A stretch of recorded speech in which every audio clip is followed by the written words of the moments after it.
This news conference was organized with Muslim leaders and Kashmiri American families in Maryland, primarily for two reasons. We need our elected leaders to take appropriate and swift action regarding the urgent crisis in Kashmir. The Indian government must end its brutal siege on millions of Muslims in the Kashmir Valley, free them from its illegal occupation, and grant them autonomy and self-determination. In the last few weeks, since the Indian government illegally revoked Article 370 of its constitution, scrapping the area's decades-old semi-autonomous status, it has transformed Kashmir into a militarized police state, deploying tens of thousands more troops to supplement the 500,000 or so already there.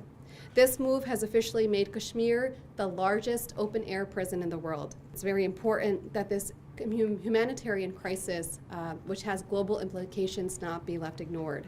Recently, a fact-finding team from Delhi, which consists of about 7 women, they went to the Kashmir Valley, and they stayed there for 3 or 4 days, and when they came back, they released a report. Their report says about 13,000 kids have been picked up by the Indian Army, and the age ranges from 9 years old to 16 years old. And what they did is they took those kids to the different parts of the India and different jails. They're not in Kashmir. So the parents, what they do is when they go to the different parts of India to see their kids, they ask for the different paperwork. If you are a parent, show us this, but they cannot get their paperwork because the Kashmir is closed. So it's a nightmare for all the parents just who want to see their kids in the jail. So got in, and then we were just sitting there. Everything is closed. People don't want to do anything. People don't want to move. The people are dying at home. They need to, even they cannot go to deliver in the hospital.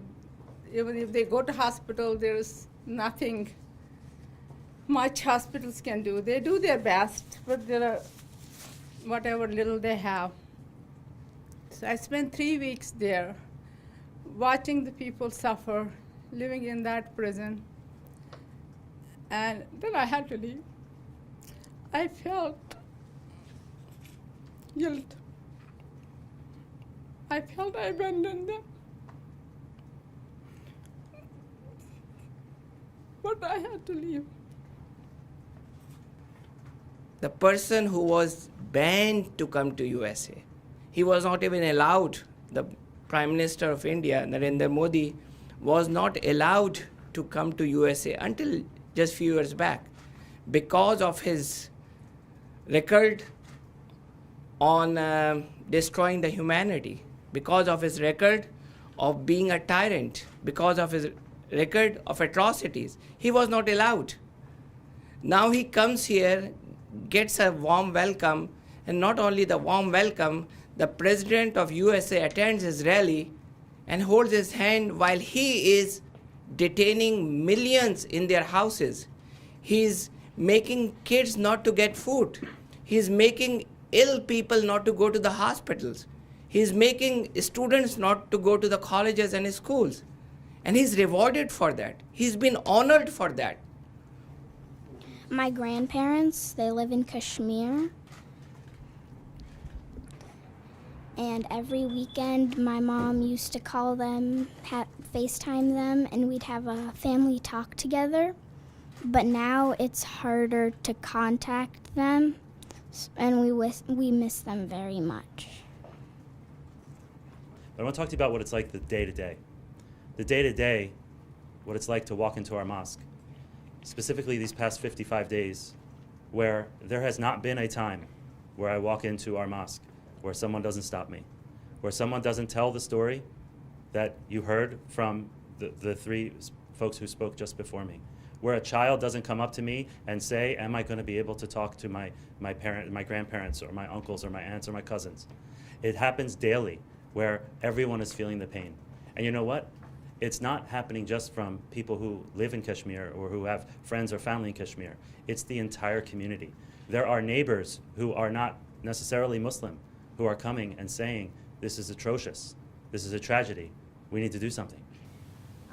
I was one of the 40,000 people who has been protesting on the Kashmir issue for the past 2 weekends. The largest gathering outside the United Nations ever to take place was held this Friday on Kashmir. This is because this is such a troubling flashpoint. There are two nuclear-armed nations at stake over here. This is not something that we can take sitting down. Kashmir is an issue that is of concern to many, many people around the globe. We want to ask, what does India have to hide in Kashmir? The United Nations High Commission for Human Rights has on numerous occasions requested that the governments of India and Pakistan give his office unconditional access to Kashmir to assess the human rights situation. And India has rejected this request, while Pakistan has offered access should the office be able to get access from Indian administration in Kashmir. Why is this important? We need to look at this from a global point of view, and we need to look at it from an American point of view.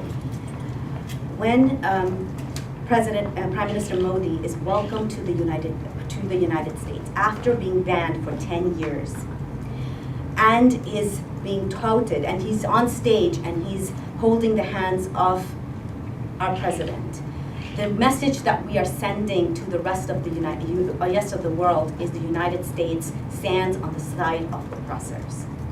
This is something we are losing our position as the leaders of human rights across the globe. Kashmir is a human rights issue.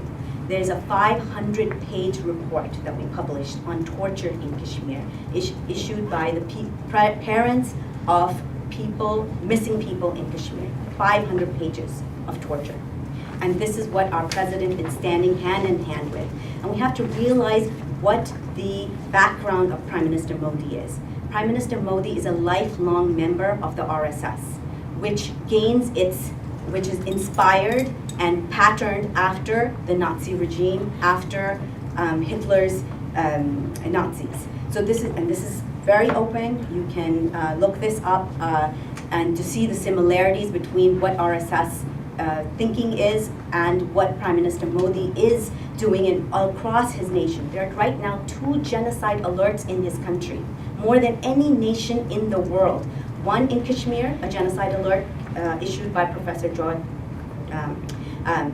Stanton of Genocide Watch, and another in Assam, where 1.9 million Muslims have been stripped of their citizenship. Stripping of citizenship is the first step to genocide. This is something that is extremely troubling to us as an organization that has worked on the genocide of the Rohingya people and is working on the treatment of the Uyghurs in China.